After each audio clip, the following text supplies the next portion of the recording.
Halo, Assalamualaikum warahmatullahi wabarakatuh.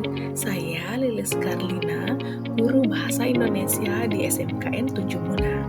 Nah, hari ini kita akan mempelajari tentang materi ceramah. Kalian pasti pernah melihat seorang sedang ceramah. Apa sih biasanya yang disampaikan dalam ceramah? Ayo kita belajar bersama-sama tentang ceramah.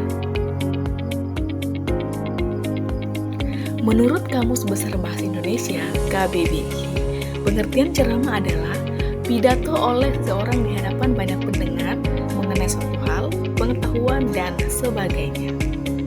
Berceramah adalah memberikan uraian tentang suatu hal, pengetahuan, dan sebagainya, menyampaikan ceramah. Menceramahkan adalah membentangkan atau memberi penjelasan tentang suatu hal dengan ceramah. Adapun orang yang berikan ceramah disebut penceramah. Penceramah haruslah orang dengan ilmu pengetahuan dan wawasan luas atau merupakan pakar yang menguasai bidang dan informasi terkait. Ceramah ditujukan untuk didengarkan oleh banyak orang. Dalam teks ceramah biasanya mengandung pesan yang berisi petunjuk, nasihat, atau petuah. Nah, selanjutnya ciri-ciri ceramah.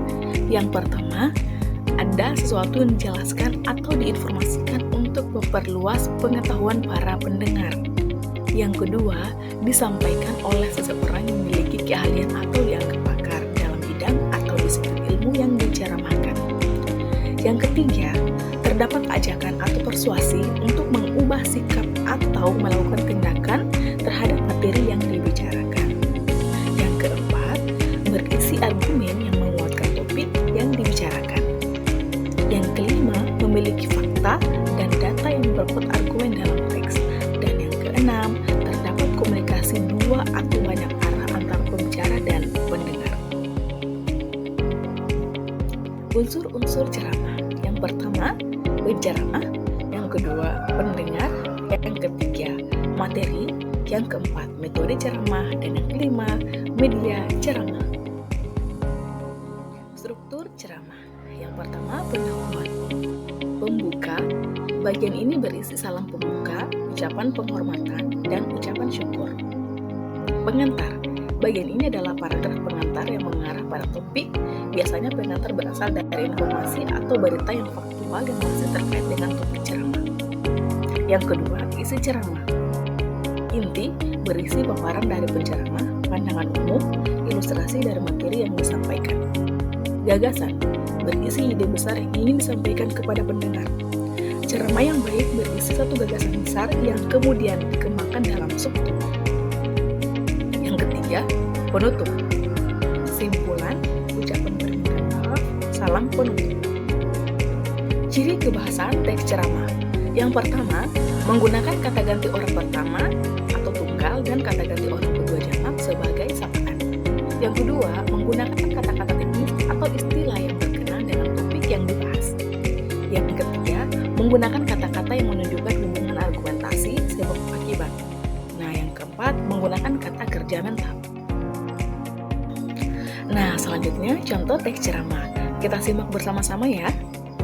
Assalamualaikum warahmatullahi wabarakatuh. Puji dan syukur marilah kita panjatkan kepada Allah Subhanahu wa Ta'ala yang telah memberikan kita nikmat iman, Islam ataupun nikmat sehat. Salawat serta salam semoga terlimpahkan kepada Nabi Muhammad SAW yang telah membawa kita dari zaman kegelapan ke zaman terang benderang saat ini. Hadirin yang saya hormati, izinkan saya memberikan ceramah singkat tentang pendidikan. Pendidikan memang memegang peran penting dalam kehidupan berbangsa dan bernegara. Pendidikan yang maju membawa negara tersebut menjadi terdepan. Maka itu, kita harus memajukan dunia pendidikan. Nelson Mandela, seorang pejuang hak asasi dan presiden kulit hitam pertama di Afrika Selatan, pernah memberikan kata-kata motivasi. Education is the most powerful weapon which you can use to change the world. Artinya, pendidikan adalah senjata paling ampuh untuk mengubah dunia. Selama ini kita berlomba-lomba di bidang ekonomi, teknologi, atau keamanan dengan negara-negara lain. Saya tidak akan katakan bahwa persaingan tersebut buruk, namun terkadang kita melupakan satu bidang yang sebenarnya lebih penting, yaitu pendidikan. Bila kita mendahulukan pendidikan yang bermutu, maka kemajuan di bidang lain niscaya akan mengikuti. Benar belaka apa yang dikatakan Nelson Mandela, bahwa pendidikan dapat mengubah dunia. Itulah teks ceramah tentang pendidikan yang bisa saya sampaikan. Terima kasih atas perhatiannya. Wassalamualaikum warahmatullahi wabarakatuh. Nah, itu tadi materi tentang ceramah. Semoga kalian tetap semangat belajar ya. Kita ketemu lagi di video-video selanjutnya. Terima kasih.